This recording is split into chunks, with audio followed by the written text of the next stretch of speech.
প্রিয় বন্ধুরা, মহাদেব শিবের ডুগডুগি বাইরে থেকে দেখলে মনে হয় এটি যেন একটি সাধারণ বাদ্যযন্ত্র, কিন্তু শাস্ত্র বলে এটাই মহাবিশ্বের প্রথম শব্দের উৎস, প্রথম কম্পনের প্রতীক।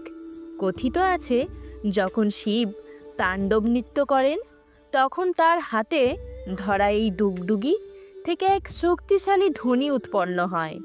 এই ধ্বনি শুধু শব্দ নয়, এটাই নাদ, যা থেকে সৃষ্টি, স্থিতি আর লয়ের চক্র শুরু হয়। এই নাদের মাধ্যমেই মহাবিশ্বের জন্ম, ধ্বংস ও পুনর্গঠন ঘটে। বিজ্ঞানও বলে বিগ ব্যাংয়ের মুহূর্তে এই বিরাট কম্পন থেকেই বিশ্ব সৃষ্টি। পৌরাণিক শাস্ত্রে বলা এই নাদধ্বনি যেন সেই প্রাথমিক কম্পনেরই প্রতিধ্বনি। তন্ত্র ও সংস্কৃত ব্যাকরণে উল্লেখ আছে, শিবের ডুগডুগির শব্দ থেকে জন্ম নেয় 14টি মহেশ্বর সূত্র। এই সূত্রগুলোই হলো সংস্কৃত বর্ণের ভিত্তি, অর্থাৎ যে ধ্বনি থেকে ভাষা সৃষ্টি, যে ভাষা থেকে শব্দ, এবং সেই শব্দ থেকেই জ্ঞান, সংস্কৃতি আর সভ্যতার বিকাশ। সেই উৎস শিবের ডুগডুগি।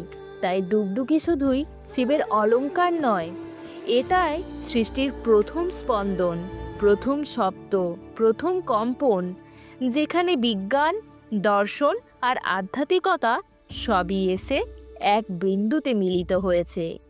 শিবের ডুগডুগি আমাদের শেখায় বিশ্বের সব কিছুরই শুরু শব্দ থেকে, কম্পন থেকে, আর তাই শিবকে বলা হয় নাদ ব্রহ্ম, শব্দের মধ্যেই যার উৎপত্তি।